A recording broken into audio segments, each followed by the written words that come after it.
our special guest. I'm really excited about having you all here today.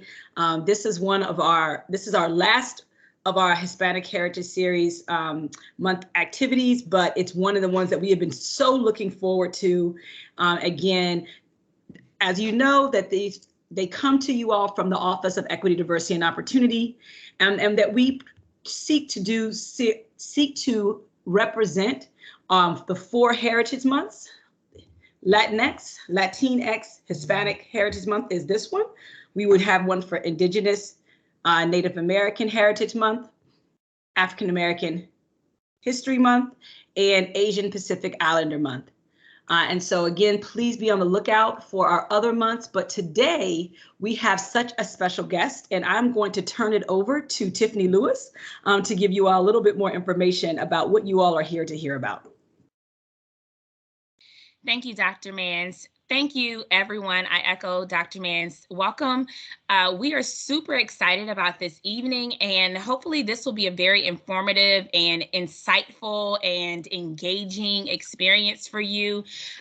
We have an agenda here, and so we want to just kind of direct your attention to how tonight's event has been planned. We do have very special guests. We have Dr. Catherine Hulshof, and we are going to allow her to speak to her expertise, but you can see on the screen, she is a very qualified person and really just a gift and a gem to have on the call this evening. She is a Chicana biologist at VCU and the winner, I want to underline and emphasize that with my voice, the winner of the 2021 National Science Foundation's Faculty Early Career Development Program, which is a $1 million grant. $1 million grant. So that's awesome. We're so happy to have her. And so Dr. Hulshof is going to share with us this evening, and then we're going to have some Q&A time. If you have questions for Dr. Hulshof, we will be looking at the chat if you want to put in those questions there. And then we'll have a student interview with 2 amazing dynamic students from Henrico County Public Schools. We have Natalie Rodriguez, who's a 9th grader at Tucker High School, and she is in the Center for Spanish Language and Global Citizenship. And I've had a chance to speak with this young lady, and I am just totally blown away by her. I mean, I can't believe she's a freshman, for one thing. She's so dynamic, and I think she's going to offer a lot of insight. And we also have Franklin Hernandez Chavez, who is an 8th grader, all right now, at Brookland Middle School. And we are so excited to have you with us, Franklin. And so we just have a fun-filled night. We're also going to have a question and answer period for our student leaders, and then a brief closing message on how to support your students or your children's, or your own, if you are a student, your own interest in science. And so I am going to turn it over to our amazing dynamic moderator for this evening, an HCPS Spanish teacher at Brookland Middle School, and she has really done such an amazing job collaborating with the Office of Equity, Diversity, and Opportunity in bringing this program to you. And I want to emphasize that she has done this while teaching, while entering the school year, and all of those requirements and responsibilities, and she has done so with grace and dignity. And so I am so pleased to turn over to you now, Ms. Jessica Acosta. Hola y saludos a todos. Bienvenidos a nuestra charla Científicos como tú, la innovación depende de la diversidad. Para empezar, les invito a escribir en el chat en inglés o español unos ejemplos de carreras en las áreas STEM, ciencias, tecnología, ingeniería, matemáticas. Welcome to our presentation, Scientists Like You, Innovation Depends on Diversity. To start with, I invite you to say hello in the chat in English or Spanish, and if you know any examples of jobs in the STEM field, you are welcome to type your ideas in the chat. STEM, science, technology, engineering, and mathematics. I'll say the agenda in Spanish for all bilingual families. Primero en nuestra charla nos hablará la doctora Catherine Hulshof, una bióloga chicana. Ella proclama que nuestra diversidad cultural es necesario y lo más importante en el camino hacia un futuro mejor. Para ella, su identidad chicana, su identidad latina, le sirvió mucho para avanzar su carrera en las ciencias. Luego habrá una entrevista con dos estudiantes, Natalie Rodríguez y Franklin Hernandez Chavez. Al final compartiremos pasos sencillos para promover nuestra meta de la igualdad de oportunidades en las áreas STEM. So that was a summary of our agenda that you heard in English as well. On our title, you might have noticed the letter X in científicas, or the letter E in Latine. In Spanish, some people use the letter X or the letter E to show respect for all genders.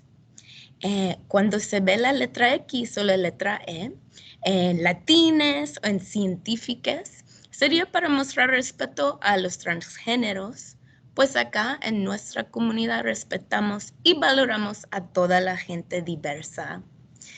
Let me introduce Dr. Catherine Hulshof in Spanish. You can check out her research lab, biodiversityresearchlab.com. Or if you like the link to the news article about the grant that she earned, we can drop that at the end of the session. Les presento a la estimada doctora Catherine Hulshof. Ella es la ganadora de la beca por $1 millón que viene de la Fundación National Science Foundation Early Career Award. Si les interesa, al final de la charla pondré 2 enlaces a su sitio y también sobre el artículo de su beca que ella ganó, su premio. As you know, for those interested, we'll put those links at the end. So take it away, Dr. Hulshof. I'm not on mute anymore, is that right? You can hear me? We can hear you, yeah. All right. Bueno, muchísimas gracias por la invitación y por su presencia. Thank you so much for the invitation to be here. Before we begin, I want to invite everyone to share your heritage or Latinidad in the chat. We are here to celebrate. Pues celebramos, ¿no? You know, I don't know where the chat function is on Teams, but I'm Chicana, Tejana, Mexican American. So please join me in sharing your heritage. Whether you are Latino or not, we're here to celebrate our heritage. Yeah, you can tell us if you're from Virginia or from Richmond or what your family background is. Even though we'll be speaking in Spanish and English, we're very much here to support all students, especially all students of color, all minorities. So we're celebrating Latina culture and everyone's own culture. Awesome. We have from April, soy mexicana, americana. I love that, Miss April. Con Filipina, Tejana, Chicana de San Antonio, Texas. Woohoo. We have Natalie, yo soy mexicana, americana. Señora Rodriguez, Miss Cecily, I'm from RVA with Heritage, Scottish, and English. Nice, Miss Bernstein, India Heritage. Miss Lewis, African American and Black. And I see Mr. Xavier is writing and Franklin. So thank you for kicking off our night by just celebrating our unique diversity. Thank you, Dr. Hulshof. Great. All right. Well, today I want to talk about why we need scientists just like you. But first, primero, I want you to imagine the future. Right? Wouldn't it be incredible if we could solve climate change or build cities that are more resilient and create communities that are more inclusive and diverse, right? That is the future that I want to live in.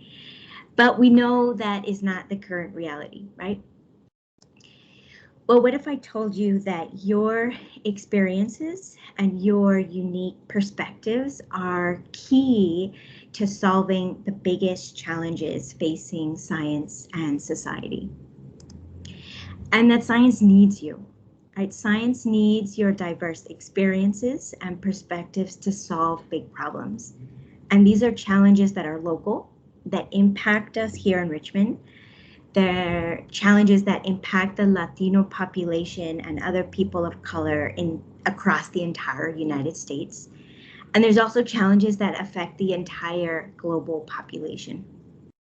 Right? Hoy queremos despertar el interés de los jóvenes por las ciencias y por profesiones técnicas, y estas carreras te necesitan porque sus experiencias diversas nos ayudan a resolver a esos grandes problemas de nuestro mundo y de nuestra comunidad. Ahora se los muestro unos ejemplos de problemas que nos afectan. Estos problemas se pueden resolver trabajando en el sector técnico y las ciencias naturales. Por ejemplo, this is a great example. We know in Richmond, temperatures across the city are related to racial inequality. Warmer parts of the city that you can see in red are predominantly Black and Latino neighborhoods. And there are many groups around Richmond using science, data, and community to make our city more equitable. At the national level, across the United States, we know that environmental problems like pollution have a greater impact on Latino communities and other people of color. And at the global scale, the increase in infectious diseases like COVID are intricately tied to deforestation and other environmental issues. So today, I want to convince you, one, that you can pursue a career in science, si se puede, that science needs you, it needs your creative ideas and diverse perspectives, and that you don't have to wait to go to college. This is something you can start today. So this was my middle school crew, all right? Don't judge, this was the 90s. This was peak Chola culture, which came back in style. But, you know, we didn't go to the best school. We didn't grow up in the best neighborhood. And even at this young age, we all knew that in order to get out or to improve our situation, we had to be good at something, good at sports or good at school. And I was terrible at sports. I was always the one getting hit in the face with the basketball or the baseball. So I said, okay, well, I'm going to focus on school and hustle and work hard despite all of these challenges. And what none of us knew in this image, in this photograph, was the power of being Latina. And that's because of one secret power that you all have. Right? Estos fueron mis compañeros del colegio. No fuimos a la mejor escuela y tampoco vivimos en la mejor parte de la ciudad, pero de repente supimos esforzarnos para alcanzar nuestros sueños. No fui tan buena en los deportes y así me concentré en mis clases para avanzar lo más que podía, aunque siendo latina. Tenía que superar muchos obstáculos en mi carrera y en aquel momento ninguno de nosotras sabía usar nuestra latinidad como nuestro poder, nuestra superpotencia. And that's because Latinidad is a superpower because diversity drives innovation, creativity, and new ideas. So to solve those challenges locally in Richmond, nationally in the United States, and globally, we need you. And we need those diverse experiences and perspectives based on the background that you came from. And few people in science have your background, and so your ideas, your problem-solving abilities is incredibly valuable. En este país A veces no hay mucha gente latina en el sector técnico, en las ciencias, y por eso sus perspectivas siendo latinos y sus experiencias que han vivido nos valoran mucho y nos ayudan en crear soluciones que pueden mejorar el mundo en que vivimos. Y ahora se los muestro unos ejemplos de latinos exitosos trabajando en las ciencias. And many groups around the city, like Groundworks RVA, are using science, data, diversity, and community initiatives to make our city better by creating parks, planting trees to create shade, to reduce those city temperatures, especially in the heat of the summer. People like Melissa Guevara, who is the youth coordinator of Groundwork, she makes sure that people just like you can participate and learn about applying science to solving environmental challenges. Nationally, across the US, people like Stephanie Castillo are behind initiatives like Latina Girls Code to encourage more Latinas into science, technology, engineering, and math. And globally, people like Luis Bonan de Guatemala have developed incredible inventions like reCAPTCHA codes, which was bought by Google, and he developed Duolingo, the popular language app. So there are many other examples of Latinx scientists and inventors solving big problems. Latinas are at the forefront of innovation in STEM, and that's because we are a creative people, we're hardworking, and we're problem solvers, right? Latinidad is our superpower.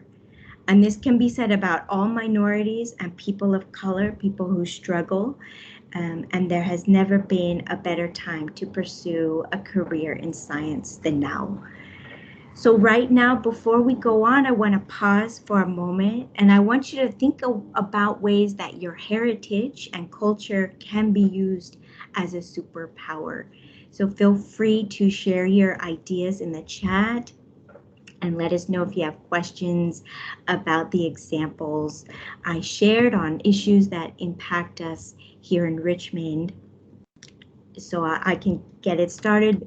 I see Latinidad as my superpower because, very few people who in my field, in my area of research, come from where I'm from. And I see ideas that a lot of people miss because they don't think of finding solutions in the same way that I do, because I've had to overcome these obstacles. So that is one way in which Latinidad, my heritage, is a superpower. I love that, Dr. Hulshof. While we give people time to think, have you been using your culture as an advantage, as a force of positive power? Think about that. I'm going to put a link to Dr. Hulshof's research site, and I just added a link if you would like to read about the grant she earned through grit and passion and hard work. You can read that for those interested. I also can't wait to share my own examples of how I've used my Latinidad as a power, definitely.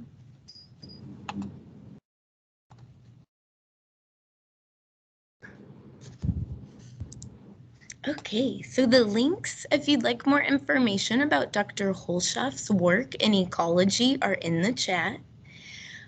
My own superpower, I have so many examples. So in my home city, where I'm from, I learned that this was a talent in my culture when I moved to Richmond, Virginia. I think the people I grew up with in my city do a very good job of hospitality, kindness, and love. So where I come from, if you are a friend with someone for 1 month, by the end of the month, they will officially adopt you into their family, right? I have 1 slice of pizza, we can split it in half. So that is something I love about the people I grew up with in my culture. And here's how it became a superpower for me. When I graduated university from UT, University of Texas, I was hired by Target. And in Texas, we have super Targets. They're as big as the super Krogers. Well, I became the customer service manager for a super Target with over 300 employees. And within 3 years of working for Target, I was able to earn over $60,000 a year for my salary. Now, how did I become customer service manager? I do not like customer service, but my culture just has it in my blood. We are kind, we're loving. So it actually ended up being a nice job out of college to pay off some loans and build up my money for the future. I'll let us take a moment to see if anybody wants to raise your emoji hand or type in the chat. I can read your comments from the audience. How have you used your culture as an advantage, as a force for positive change?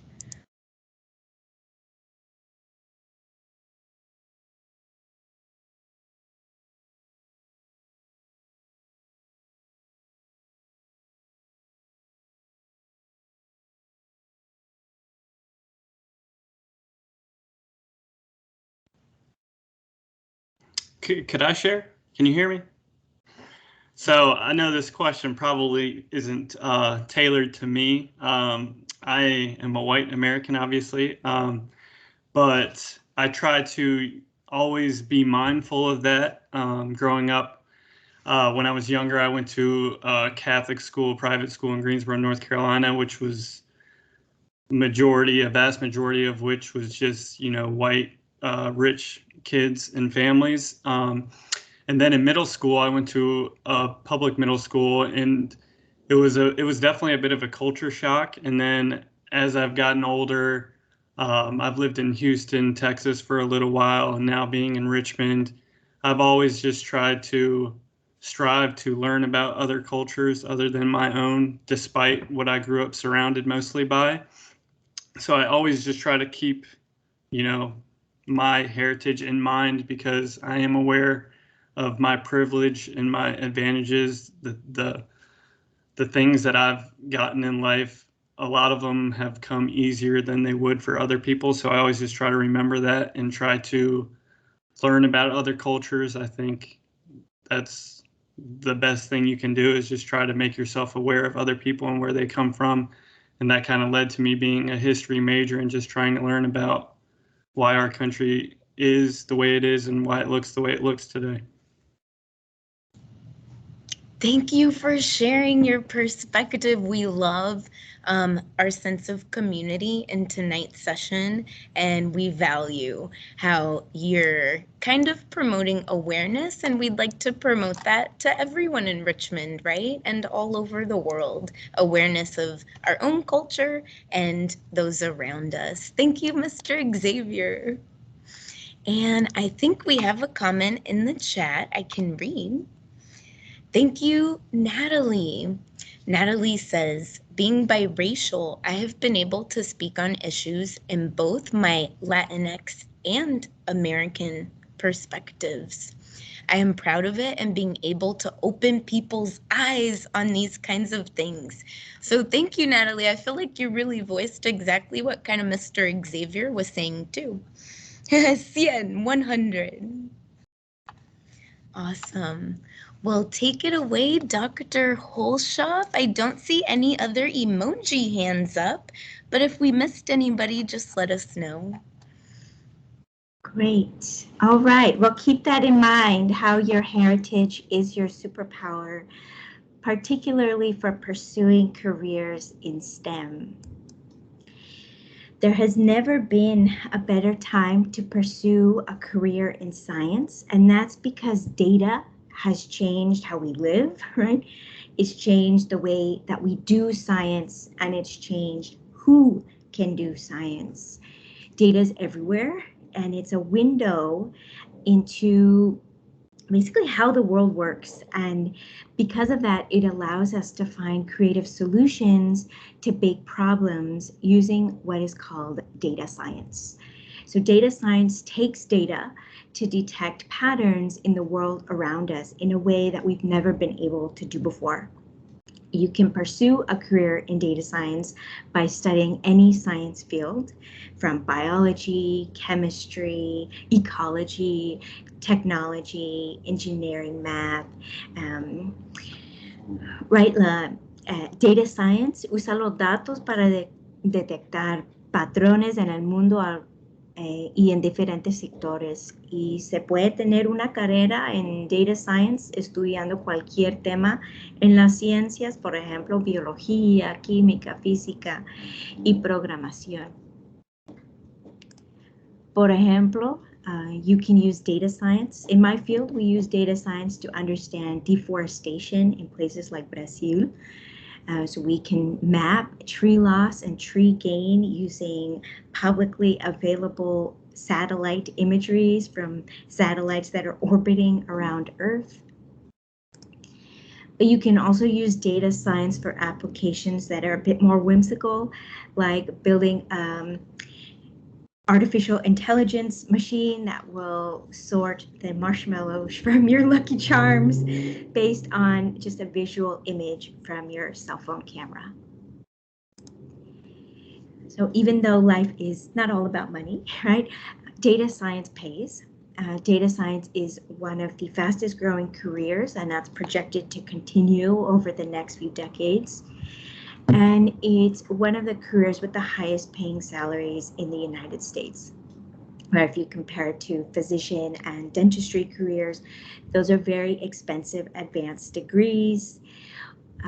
Whereas to pursue a data science career, might require a bachelor's degree in biology or chemistry. And there are many scholarships and reduced tuition for people of color in science. Don't let that be a barrier. To pursue a career in data science, it's not something you have to wait to go to college. So aunque el dinero no es la única cosa importante en nuestra vida, los científicos de datos, los data scientists, ganan bien. Y uno de los mejores hoy en día en comparación a otras profesiones. Además, hay muchas becas y otros costos reducidos para la gente latina en la universidad. Entonces, para salir adelante, cualquier joven puede comenzar hoy con estas siguientes recomendaciones. This is something you don't have to wait to go to college. You can start today. And there are many free programs that you can use.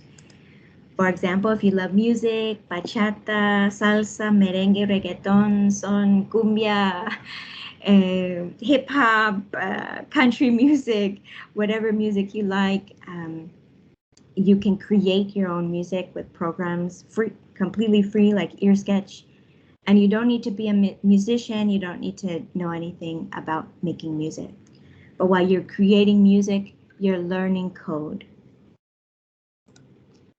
You can also design your own movies, games, art by using these building blocks of code with programs like Scratch.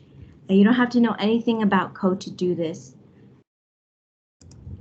But by playing, what you're doing is learning the language of computers, and that is the most important first step.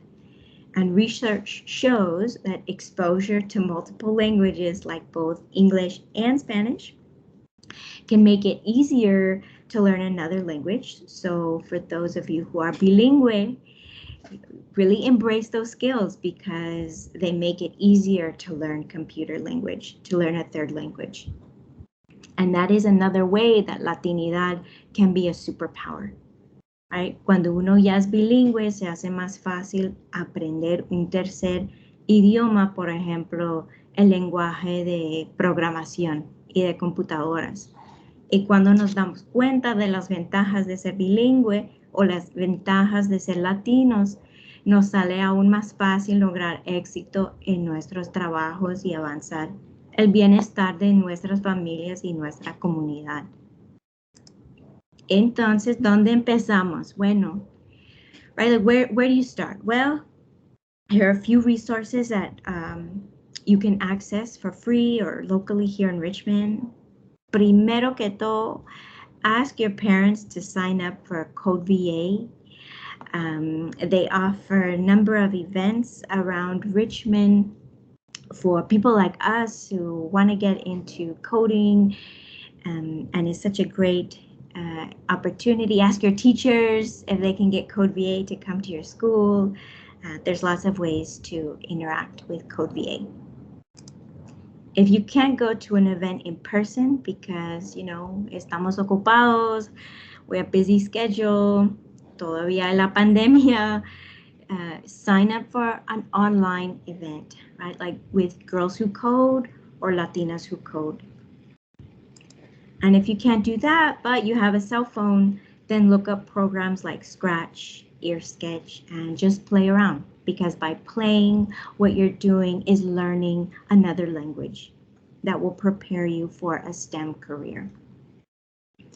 Because data science is transforming how we do science, any science career will be data science, will involve data science in the future. Entonces, today, I hope I convinced you that you can pursue a science career, si se puede, que Latinidad is your superpower, and science needs your brilliant ideas and your unique perspectives, and that ability to code switch between English y Espanol actually lowers the barrier to learning other languages like computer languages. And this is something you don't have to wait to go to college. This is something you can start today. So thank you so much for being present and celebrating with us. Les agradezco por su participación y por su presencia, a decir presente, y espero que les he ayudado a pensar en nuevos caminos hacia un futuro mejor, hacia carreras en las ciencias. Bueno, muchísimas gracias. Thank you. Un aplauso para la doctora Hulshof. De verdad le digo gracias por platicarnos sobre la necesidad de gente diversa en todas carreras como camino hacia un mundo mejor, un mundo más representativa de la comunidad, ¿verdad? Queremos ver a nuestra gente en la ciencia, siendo abogados, doctorados, lo que sea, policía, si se puede, y el futuro es nuestro. On behalf of all minorities in Richmond, thank you so much, Dr. Hulshof, for highlighting the need for diverse people in all industries as we work towards a better world that reflects the cultures in our communities. We'll pause now to have a short question session for Dr. Hulshof. So Dr. Hulshof, you have lots of aplauso in the chat, right? Thank you for everyone's participation in the chat. I want to take a moment as we start this question and answer session to practice deeper questioning. After all, our children in the city, our youth, deserve an education in which they are taught and encouraged to always ask the right questions.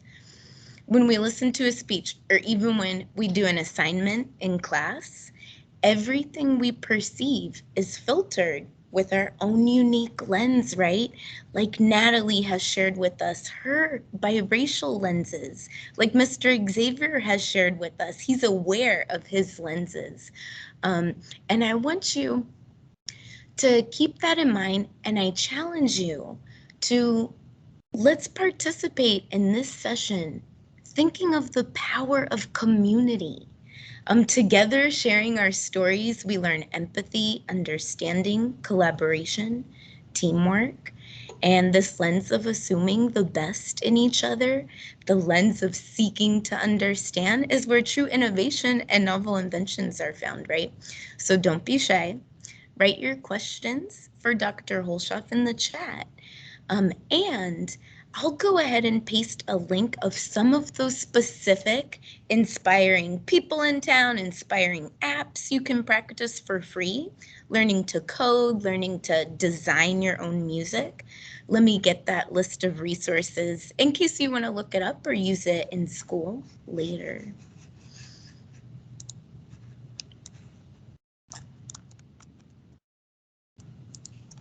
Thank you, Miss Bernstein. More aplauso. So I think my font might be different sizes. There we go. In the chat are some of the many examples Dr. Hulshof shared. You can Google any of those to read more about it. And the specific ones here in Richmond, Code VA offers free online workshops for children. Groundworks RVA. The photo you saw was of the bicycle shed at Belmead Park, thanks to Bob Argabright. You can find their Facebook group called Friends of Belmead Park. And we also have the LULAC Richmond region, that stands for League of United Latin American Citizens. And we want to throw a shout out. If you missed the session on September 22nd from Carolina, Sacred Heart is another great resource in Richmond for Latina families. Dr. Hulshof, so I think we have our first question. When did you decide to study biology? It was in college. It was definitely late. I was exposed to ecology through the Federal Work Study Program, which is a program that allows you to work, half-time while you're studying in college. And the professor I worked for was a tropical ecologist. He worked in Costa Rica. I knew nothing about, I had never left the U.S., never, besides Mexico, I didn't know anything about anything. And by working with him, I was able to spend summers in Costa Rica, collecting butterflies, and then when I returned back to the States, I would process those samples, and that gave me a really nice experience from that people get paid to study biodiversity, and from there I just kept finding ways to get paid for studying biodiversity, and it led me down this academic path. But there's definitely other options of working with conservation organizations, working with the federal or state governments in natural resources. I found this academic path to be particularly rewarding because I can work with students, I can train students in STEM. And thank you. I love that Dr. Hulshof mentioned kind of turning what she considered fun into her job. I did the same thing. I left a bigger paycheck because for me, teaching is fun. And I'll challenge the students that are listening. Think outside of the box. The jobs, when you're done with school, might be brand new jobs that don't exist today. Don't stay closed-minded with only the jobs you've learned about. Learn more, because here's an example. I know Dr. Hulshof has seen with students at VCU, and it happened to me and my sister. So we love our jobs. I have a sister who is a social worker just like my father. I love being a teacher just like my mother. I just wanted to share that example to encourage all of our students listening. Decide what you think is fun and find out What job will pay you to do that? So Dr. Hulshof, the next question. Ooh, yes, Henrico Specialty Centers, 8th graders applied. I love Natalie's comment. We definitely want 8th graders to check out the information sessions for special programs for your high school career. And muy interesante from Miss April. Oh, another question I think I missed, Dr. Hulshof. Are there specific kinds of science-related fields that are more accessible or more available in Virginia, or even maybe or more in demand that you know of? Yeah, I would say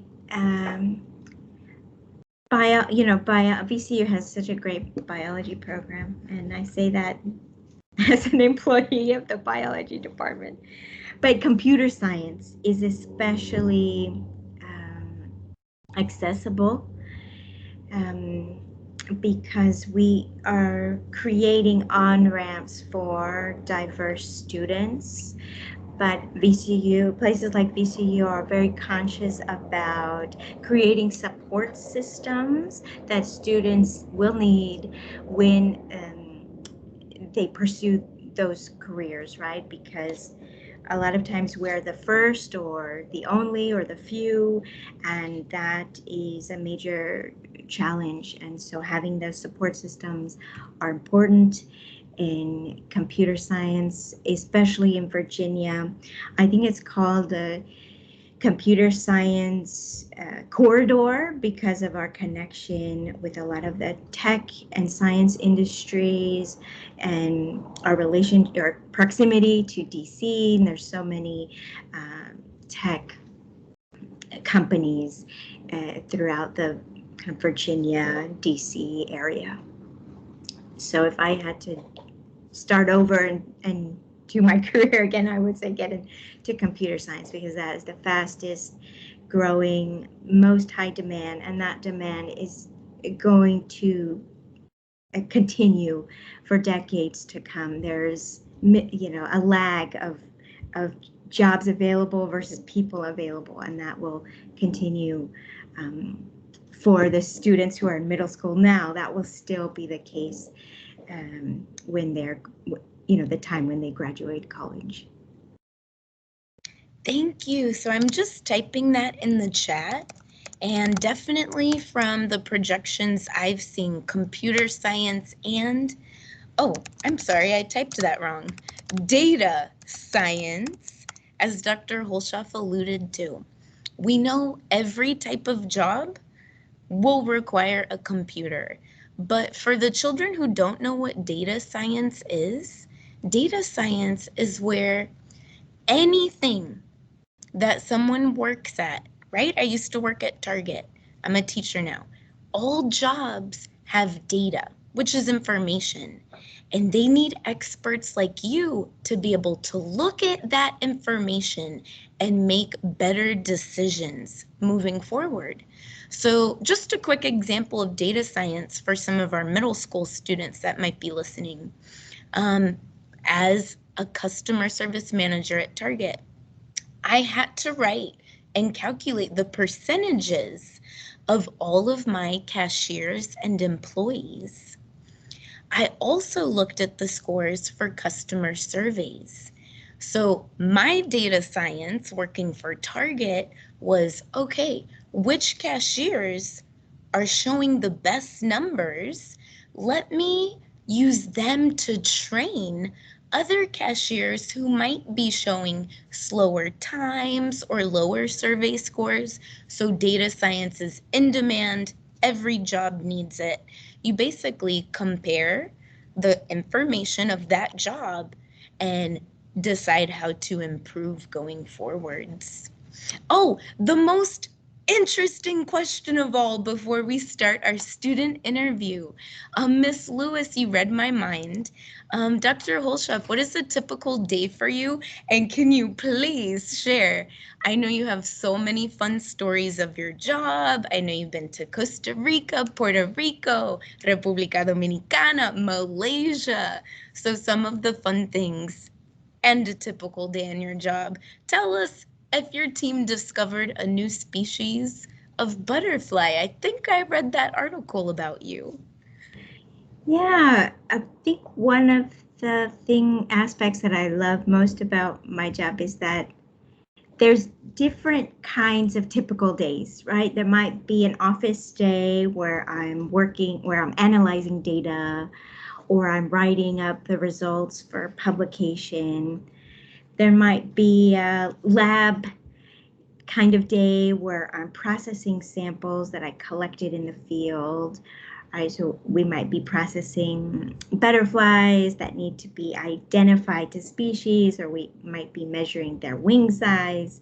We might be measuring leaf size to understand something about how the plant is functioning in all these different environments. Then there might be a field kind of day where we spend maybe 12 hours hiking all day, collecting plants and butterflies. And this has taken me to very incredible uninhabited tropical forests where some of the specimens or samples that we've collected turn out to be a new record for that region. And that's exciting because it fills gaps in or holes where we don't really understand how many species or what species occur in those places. Other days might, pandemic is completely Zoom, Zoom, back-to-back Zoom meetings or virtual meetings with students or colleagues. So my job is varied, but it allows me to use different skill sets. Yeah, that's one of the aspects that I appreciate about this job.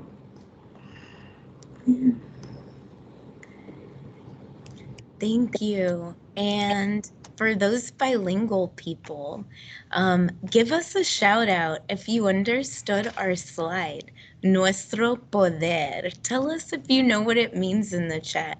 Comunidad, cultura, ganas, ser creativo, y autoestima.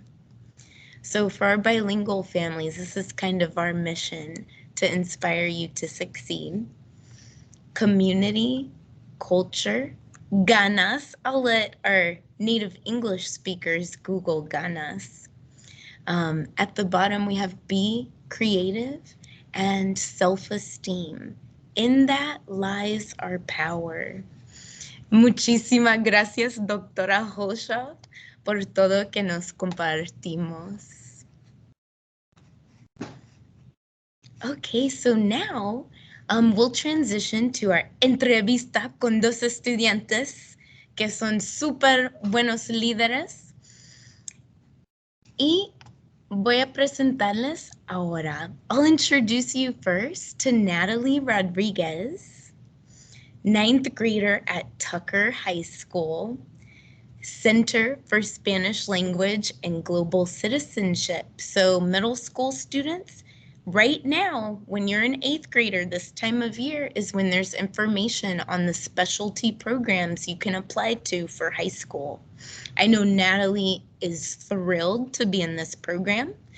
I am a product of a specialty center myself, and I think that set me up for success. When I went to college, all my friends struggled. A lot of my friends failed at the beginning, but because I went to a strong specialty center, college ended up very easy for me because my specialty center taught me hard work, perseverance, deep questioning. So for anybody interested, before we start the interview, I'll just put a link, excuse me, my allergies, to the Center for Spanish Language and Global Citizenship. 8th graders can apply. Natalie's interests are women's rights, and as something she loves, Bad Bunny, I listen to myself, music, and her background, Mexican American. So now let me take a moment to introduce you to Franklin, and then we'll start our student interviews. If any students are here, we invite all students to answer these questions with whatever time we have. So Franklin Hernandez Chavez, 8th grader at Brookland Middle School, the school I also teach at. And for those interested, I'm just going to add a link to Brookland Middle School's Instagram because we do have an amazing event where our students can sign up for free books and bookshelves from the nonprofit Black Men Read. So that flyer is for our Brooklyn families listening. Interest. So Franklin is from El Salvador. Soy del Salvador is how you would say it in Spanish. And we'll start with our questions. Question 1. If you want to go first, Natalie, and we can all just, right, the three of us are going to talk naturally, but please type in the chat if you want to interrupt us and ask a question or share your own answer. I'll also be looking for the emoji hands raised at any point. So this can feel more like a community conversation where we're learning each other's strengths and building upon that. Question 1, what about your heritage makes you the most proud? I think y'all know mine is how in my heritage we're so loving, and when I moved to Richmond, it was so hard to find that loving community immediately. What do you think, Natalie? I definitely love the fact that being biracial, I can express both of my two different cultures, and it just makes it a lot easier for me to have a voice, you could say. Thank you for that. I want to highlight Natalie has a voice. Are we giving students a voice of empowerment? So if you're a teacher or a community member, a parent, how can we give all students a voice? In my experience, it's normally through strong relationships with an adult, strong relationship with their teacher, strong relationship with their tios, tias, or that loving family member. Franklin, what about your heritage makes you the most proud? Yeah, so one thing that I'm proud of my country is it's not the only one, but it's one that I know that we make our food from the ground. Another thing that I'm proud from my is my family. They help me in my life. They teach me a lot of things daily. Do you have an example of something you learned from your mother? What did she teach you? Yeah, my mother teach me how to cook because we live in before to came to Virginia. We live in San Francisco, so she had to work like 24 hours. So I have to learn how to cook myself. That's one thing that I learned from my mom. I love that. That's so important. So I love what Franklin highlighted about his country, El Salvador, eating clean food, right? To be powerful students and powerful adults, we also have to take care of our physical health. Don't forget, drink your water, eat good food, right? And I love that everyone in his family taught him a skill that was needed. Because I know in my upbringing, we weren't allowed to learn how to cook, right? We had our abuela who loved us so much with her food. She never wanted us to have to cook. But if you have a student in your life, are you giving them skills that sometimes we don't always get to learn in a school setting, right? So teachers out in our audience, are we incorporating real life skills so the life to home connection is more powerful? And families, right? Let's, as amazing as we want this year to be, sometimes we need to talk about like what real life would be as an adult, right? Kind of those like harsh realities we want to prepare for. You have to feed yourself at some point when you're an adult. Thank you. Question 2. And as we're getting ready for question 2, yep, we're all good in the chat. No comments. I'll just make sure no hands are up. Yep, awesome. Okay, so you know that Dr. Hulshof has been granted many awards for her work fighting for justice in science for people of color and minorities like Latinx. So, Natalie, what do you think about justice for all? Oh, I love it. I love the idea, but I really wish it would happen a lot sooner than it is. I think that all people deserve their justice, of course, but especially women and minorities. They get put in these stereotypes. I can speak from going to Mexico a lot, is you see these younger working women get these looks from older machismo toxic guys that are like, why are you working? You need to be in the kitchen. So it's like, come on, we're not in the 50s. Put a little pep in your step. Get with it. So it's like, come on. 21st century. Yeah, do what you love, right? And always question, are you doing this because it has always been like that? Or are you doing it because you love it and it's a positive thing for your life or the world? Like I was telling you, Natalie, my abuela is so happy to stay home and cook for everyone. So let's let abuelita cook if that's her love. But I would never want for you, right? If you're not going to be happy doing something just because it's always been done that way, we're going to change that, right? With the children of today, it's up to you to take over for us. Franklin, what do you think about justice for all? Yeah, I'm agree with Natalie, but one thing I'm not searching for the right of just one group.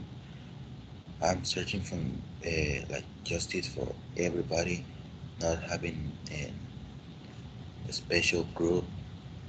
Like everybody deserves the right, not just because are Hispanic, you're gonna have less rights than I don't know, let's say an American, or because you're an American, you're going to have less right of a Hispanic, African Americans, and all that.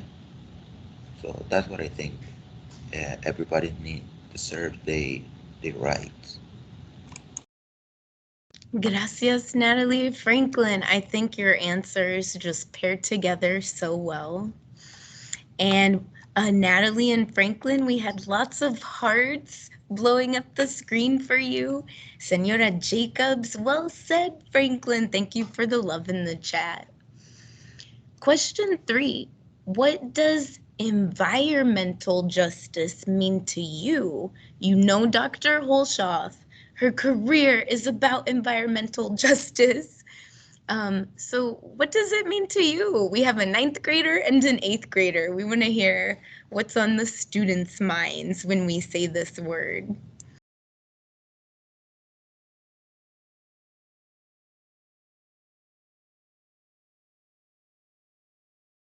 Okay, well, when I hear the word environmental justice, I think of how many resources now we are losing because of our factories and just the air pollution and the water pollution and everything us as humans are doing to our poor earth that has given us so much of the resources we need to live as humans.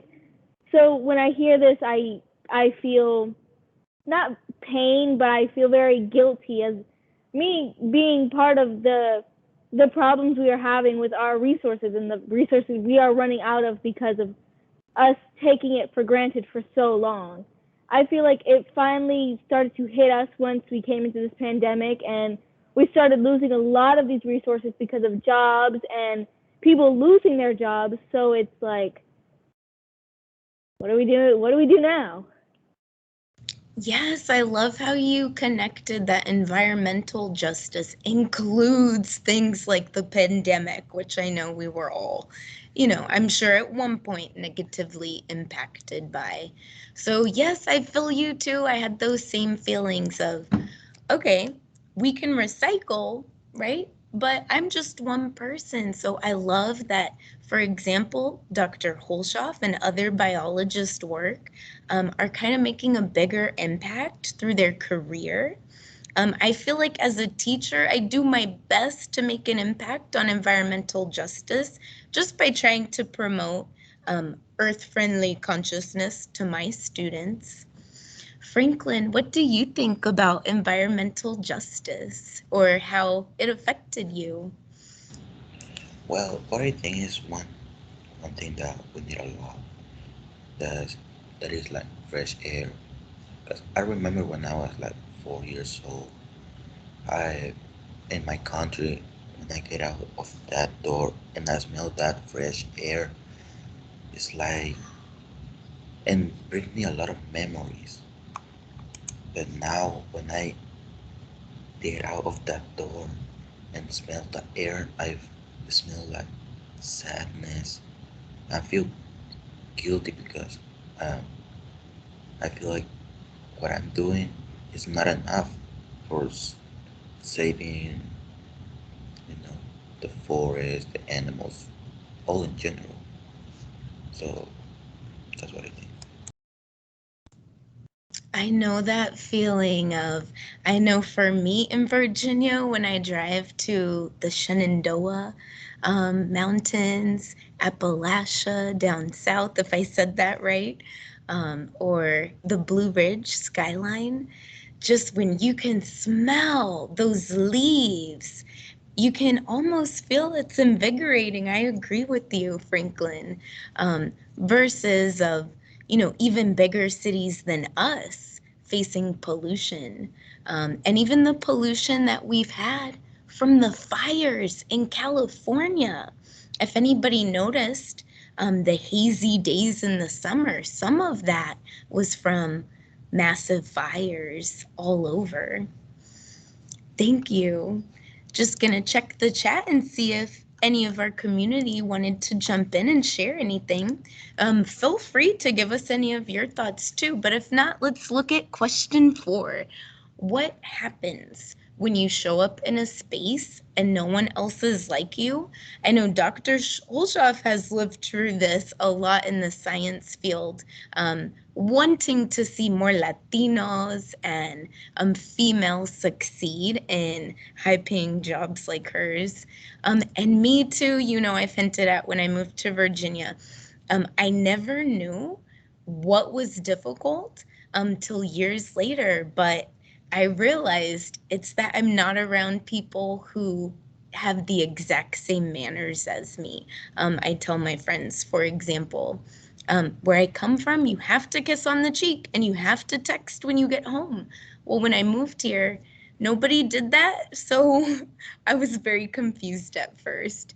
Let's see. Who would like to share first, Franklin or Natalie? Like, what do you think if you go anywhere and like nobody looks like you or nobody just really understands where you're coming from?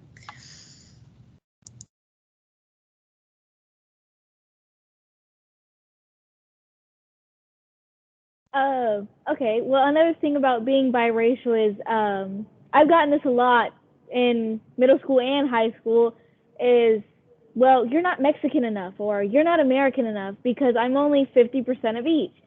And so it's hard to feel like you actually fit in any of my friend groups because my friend groups are mostly of minorities, specifically Hispanic descent. So it's like I get in a joking way, of course, with my friends is, oh, you're not Hispanic enough, and so it's like Come on, man. And Franklin told me something yesterday that I have not stopped thinking about in the span of 24 hours is, well, I should be proud of that 50% I have in me because I get to express 50% of one thing and 50% of another thing instead of just being 100% of one culture. So I kind of am starting to feel like, well, I don't have to be enough for anybody but myself. I love that. Franklin, do you want to say that same thing? You said, I can accept that we get along. And what else when you're somewhere and people aren't like you? Yeah, as Miss Jessica said, I can accept be alone in a place that are not like Hispanic, a place that is just American people. One thing I'm afraid is, um, I, as you can see, I don't speak the English very good, so I can miss some words. I cannot pronounce it very well.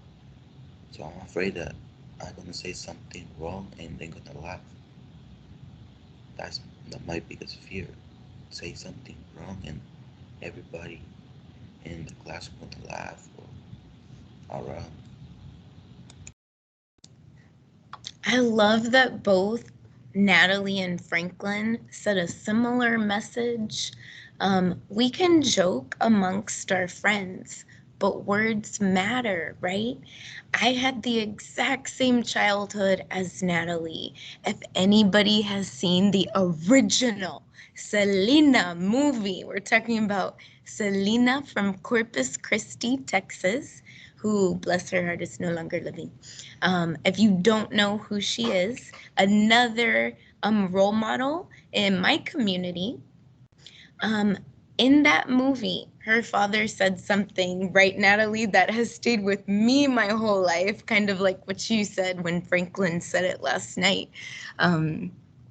Selena's father was sympathizing with her. Tell me if y'all remember this phrase.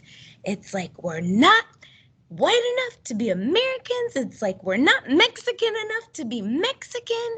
And you could see so well acted in this movie the angst that I too felt. I know Natalie said it, me too. It's fine if it's joking as friends, but I want to challenge all of you, right? Words matter. So should we speak up? Or is it really a joke, right? So thank you, Franklin, for pointing out, right? Like, we're 50-50. Let's love that mixture. And my own theory, what do y'all think about this? My own theory, if we look far enough back in history, 200 years back, 1,000 years back, we might be more mixed than we even know. And I feel like we can find a lot of commonality between all cultures around the world. Let me check out the chat because it was definitely blowing up. Thank you, Miss April. I'm also an Army brat. My mom, who was born in Laredo, experienced difficulties when she started school because she only spoke Spanish. Right? So we know our Henrico schools are filled with 100 languages as the last figure I read, that in Henrico County, our students speak 100 languages. So when you're not familiar with the language, are you laughing? Can that be perceived as a negative? How can we welcome people who know other languages and learn from them? Because like Dr. Hulshof said, if you're bilingual, trilingual, that makes it so much easier to learn computer coding language, the language of data science, right? Thank you. Next comment for me. So Miss Lewis says, wow, that is powerful. I loved that too. Hearing from the students themselves better than I could have said it. Miss Jacobs, for me, it can have an impact on my confidence level and make me second guess my belonging in that space. Yes, when I wasn't familiar with Richmond mannerisms, I second guessed my belonging in this space. Miss April, she's the one who taught all of us to reinvent ourselves everywhere we moved. I love that. Natalie gave a shout out to Franklin, and a shout out to your English, Franklin. We love your English. I think it was perfect. Awesome. Just making sure we can go to the next question. Oh, no problem, Miss Bernstein. There'll be a recording, but we're also going to be wrapping up soon too. We'll do a Q&A if there's any, and a brief closing message after 3 more questions. So, question 5. Natalie, have you ever thought about participating in the sciences? It's okay if you haven't, but what do you think? Physiology is something I'm looking into. I really want to do something with interpreting or counseling in schools, relationships, mental health, any kind of counseling I'm really looking into. I really want to use my Spanish in it too. In schools, there's not a lot of schools that have Spanish-speaking counselors. Therefore, kids in ESL, the Spanish speakers, can't get a lot of help with their mental health or their schoolwork because not a lot of the teachers nor counselors speak Spanish, and not a lot of them speak a lot of English, so it's hard for them to be able to communicate and get that help when needed. I support that so much. Another reason why I'm a Spanish teacher is I used my culture as my power. I had no idea I would be a Spanish teacher, but I want to do the same thing that you hope to do with psychology. That's definitely a science as well, and there's all sorts of data you can look at. Muy buena idea. Franklin, what do you think? Have you ever thought about participating in the sciences? Well, yeah, I thought about very constant. I would like to be like a forensic or psychology. I would like to be more like a forensic. I like all the stuff that they do. So, yeah. Nice. We heard forensic, psychology, all part of the sciences. You can do it. Don't let anything hold you back. Question number 6. Ooh, we have a nice message to both of you from Miss Cara Jean O'Neill. As a school psychologist for 18 years, I can tell you that Spanish-speaking psychologists, social workers, and counselors are very much needed. Yeah. Are you trying anything right now that will help you achieve a great career? Yeah, I am. My Spanish language and global citizenship program at Tucker is what is helping me achieve my career the most. Therefore, it is a Spanish-speaking program, and it is the most diverse thing I've ever seen in Tucker so far. It's not a lot of Spanish-speaking people like it may seem from the outside. There's people that don't speak any Spanish at all that are fluent in Spanish, that can read but not speak, can speak but not read. It's just the most amazing thing I've ever seen so far in Tucker, just because it's the most, I don't know how I'm trying to word it, but it's fantastic, and I am so lucky to be one of the 50 people out of 200 students that applied to this program.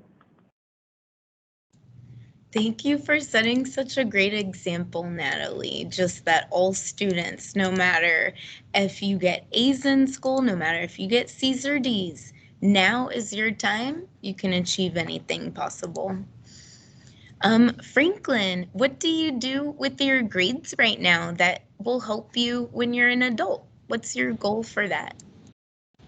And what I'm doing is I'm trying to focus more in school, so I can go learning and preparing myself for the future. I love that Franklin pointed out, even in middle school, not all students realize this is your chance to practice for the real world. Maybe some students see school as a very easy or positive place in the classroom setting, But we want you to challenge yourself, because the harder you work now, the easier everything will be in the future. So yeah, even just by setting a goal of making an A+ or a B+, right? You're gonna be an awesome employee one day. Question. Ooh, nice. A shout out in the chat. And the last question. We'll start with Natalie, because I know Franklin has something very special. At the end of our conversation, I think you heard us mention how the pandemic has affected us all. Natalie, do you want to go first? Is there anything else you want to add about your Latina identity, or how the pandemic has affected our community, or anything in general? Yeah, the biggest thing I like to talk about when I'm talking about the Latinx community is mental health. It is, from my point of view, it is very hard for just Hispanic parents in general to open up about the idea of mental health, depression, anxiety, ADHD, any kind of mental health problem their kid is going through. It is very hard for them to open up about the idea of medication or therapy or getting that kind of help that their kid needs. And a lot of it comes from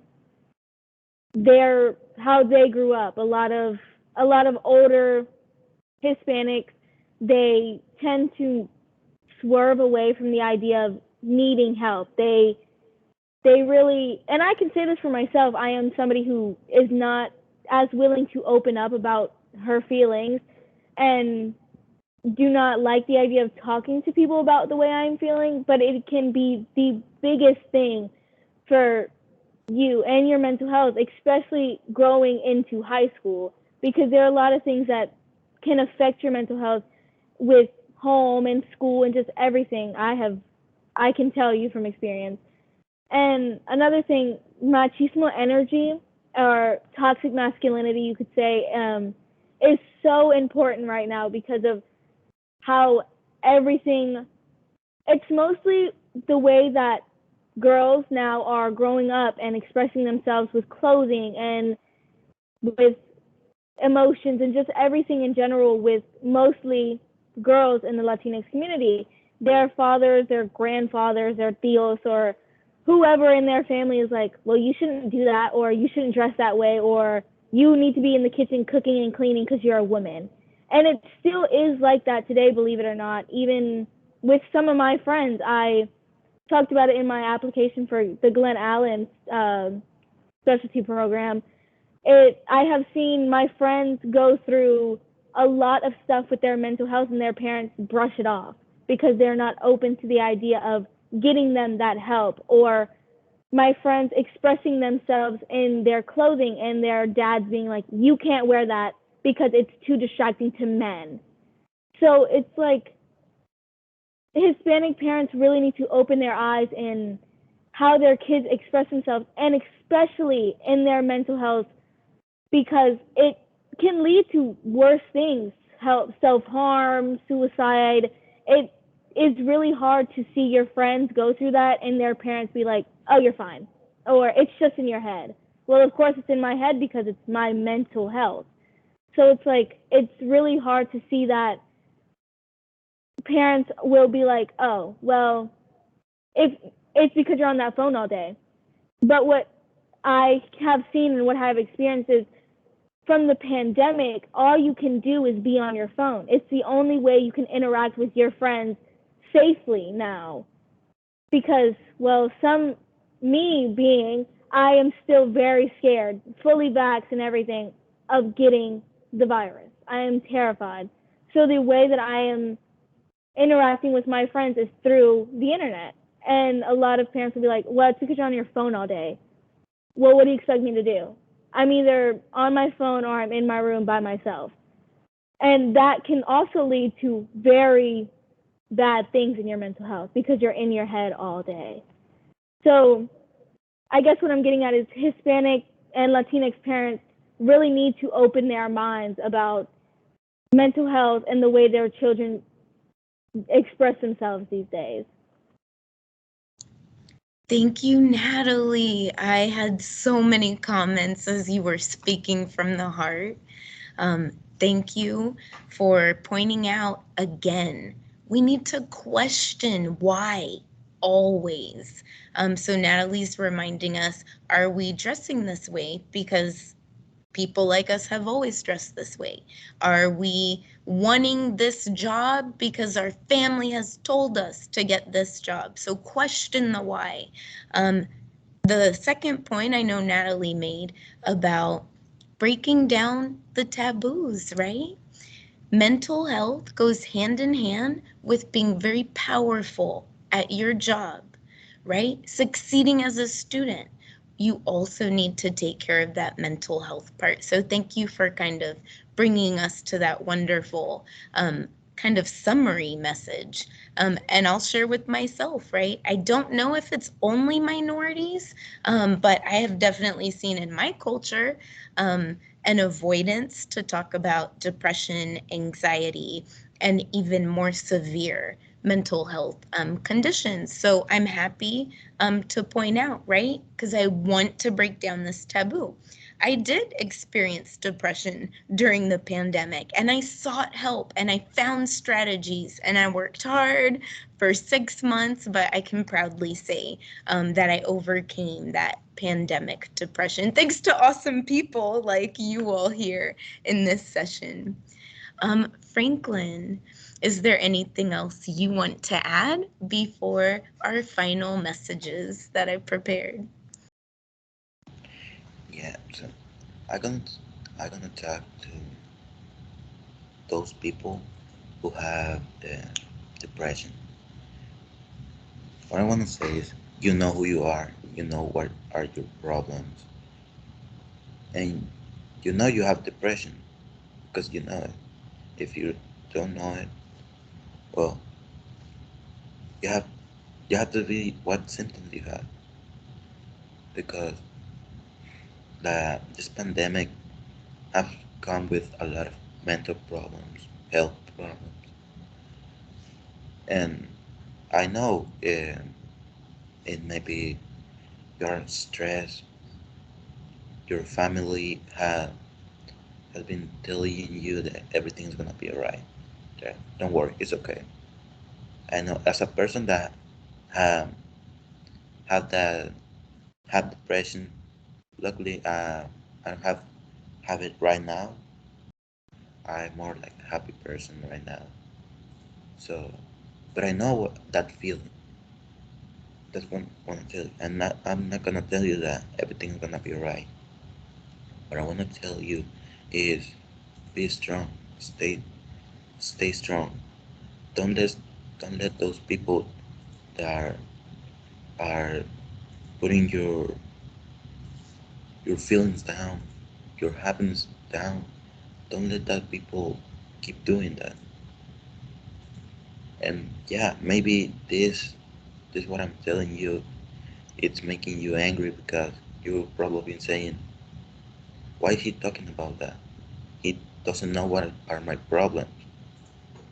And let me tell you, maybe my problems are not that hard as yours, but you know you're always gonna have a friend in the school, in your house, with your parents.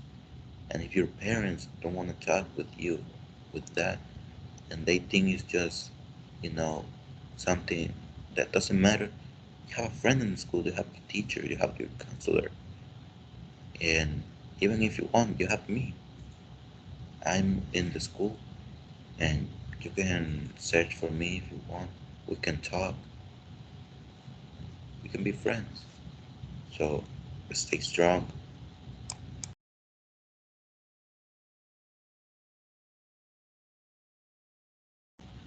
Y ahora, pues, lo diré en español para esas personas que no hablan mucho el inglés. Lo, lo que les digo es, no voy a hablar de la depresión. Como una persona de que ha tenido depresión, yo sé que ese sentimiento de tristeza, no sé cuáles sean tus problemas, si son más, no sé si tus problemas fueron más difíciles que los míos o son aún. Esta pandemia ha venido con muchos problemas y muchas pruebas. Lo que te quiero llegar a decir es que piensa en ti, piensa en qué pasaría si tú hicieras algo, cometer un suicidio. ¿Qué pasaría? Tu familia quedaría triste y pues sería el fin de una vida muy importante. Probablemente esto te esté haciendo enojar y estés diciendo, ¿por qué le está hablando de esto? Él no sabe que tan difíciles son mis problemas. No tienen derecho a hablar. Y déjame decirte, yo he pasado por eso. Y pues ahora ya no tengo la depresión. Pero tú sabes quién eres. Si no sabes que tienes depresión, pues empieza a buscar a ver cómo te actuabas antes y cómo actúas hoy. Busca ayuda. Siempre vas a tener un amigo en la escuela o en tu casa. Si tus padres no quieren hablar de eso, ellos piensan de que es una tontería y siempre te dicen que no pasa nada, que todo va a estar bien. Pues siempre tienes un amigo aquí en la escuela, los maestros, tu consejero. Si quieres, aquí estoy yo también. Podemos ser amigos, me puedes buscar, puedes hablar conmigo. No importa llegar tarde a clase, pero total con ayudarte. Si me dejan tener un poquito más de tiempo, quisiera compartir la historia de una amiga. Hace mucho tiempo conocí a una amiga que tenía depresión y estuvo a 2 minutos de suicidarse ella misma con pastillas. Vivíamos muy cerca y ese día pues me tocó ir a su casa y si no hubiera llegado a tiempo o alguien de su familia no hubiera llegado a tiempo, probablemente esta amiga no estuviera aquí con nosotros. Bueno, Thank you so much, Franklin. Gracias for sharing the English and Spanish version. I think these stories need to be told even more than we have shared them in the past. So with that said, we want you to think about the sciences as a very in-demand career that all of you can succeed at. I have some closing messages for those that are still here. A takeaway, and please type any questions you might still have for Natalie or Franklin in the chat. Si quieren hacer una pregunta a Natalie o Franklin, escríbelo en inglés o español en el chat o levante la mano emoji, raise your emoji hand if you want to ask anything if you're in the audience. As a closing message, right? I know some of you are students, some of you are children, some of you are parents, some of you are teachers or educators or community leaders. How can we support children's interest in the sciences? ¿Cómo podemos apoyar, por ejemplo, los intereses en las ciencias para los jóvenes? So teachers, for example, right? You can feature experiences from students of color specifically when you're activating prior knowledge.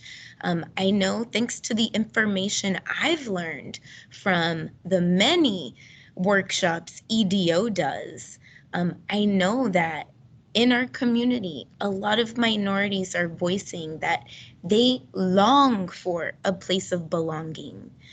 So if you're an educator, right, specifically call on students who you feel might be in a minority, whether it's a minority religion, a minority culture, right, minority gender or identity at the beginning of your lesson.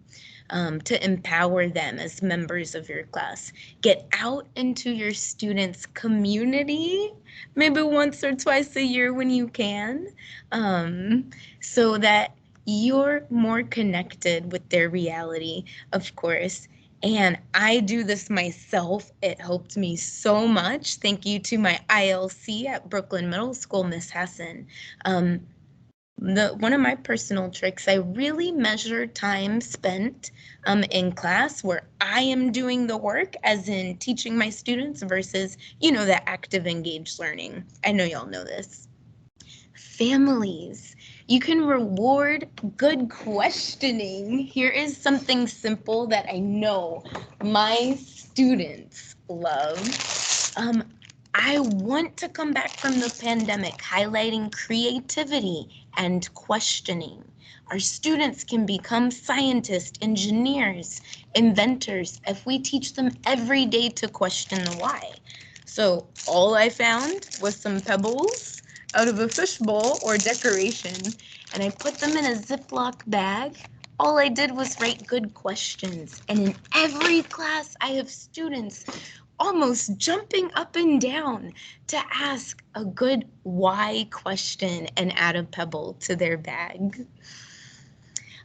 Okay, if you're a child, if you're a student, adolescente, joven, lo que sea, think about what you can do with your friends, even if you're not sure if the science is a job for you. There's hundreds of jobs in the sciences, but no matter what you want to be when you grow up, is it time to diversify your social network? Because we learn and grow when we meet people who are different. Can you seek safe and healthy adventures by trying new things, right? Try a new food, try a new store if you get to go to the mall safely one day. New adventures make you smarter, faster, and more prepared for your job one day. Expand your comfort zones. If you hate learning how plants grow, right? Well, take a moment and just kind of ask yourself, okay, the plant's not gonna hurt me, right? So how can you broaden your comfort zone? Maybe you don't know Spanish. Maybe tomorrow you hear a student speaking Spanish and you say, hola. Learn as much as you can now. I know Franklin said that when he said his goal of making good grades. And practice other languages, like computer coding is a language too, in a sense. When you're alone, students, cuando están solo, siempre pueden mejorar y preparar para su futuro también. Ask the right questions always, with playful strategies, like Dr. Hulshof mentioned. The free app Ear Sketch, the free app Scratch that you have on your Henrico Clever account. Challenge the status quo. We heard so many good thoughts from this from Natalie of, okay, why are we doing this? Is it because we've always done it?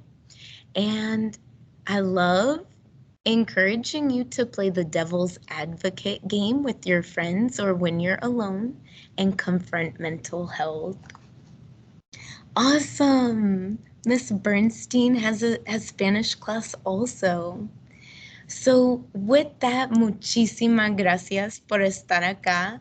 Un poco de celebración de nuestra cultura, un poco de inspiración para las carreras en las ciencias, tecnología, ingeniería, matemáticas. Pagan mucho, pueden ganar mucho y no son trabajos que cuestan mucho ir a la universidad en comparación a los dentistas y otros doctores. So thank you everyone for participating. This is a little bit of a celebration of everyone's cultural background, a little bit of, hey, consider the sciences, it's in demand. Even in 10 years from now, we know it will be highly in demand. And also hearing from our Latina students themselves and showing love for this community. Inclusion matters. Latinos in Richmond often desire more frequent and visible cultural affirmations like Carolina Lugo said on the September 22nd event. So vamos Latines, we have Latina flags, and also just some of our Native American indigenous tribes from Latin America. If you have any of this heritage, give us a shout out. Si su familia viene de un pueblo indígena o una ciudad latina, díganos en el chat. Y también díganos si se interesa hablar de sus raíces en nuestra próxima charla en 2022. ¡Woohoo! ¡Viva México! Natalie says. Pa'lante. Échale ganas, que juntos podemos alcanzar y lograr todos los sueños para nuestra comunidad. Thank you everyone for your participation in tonight's event.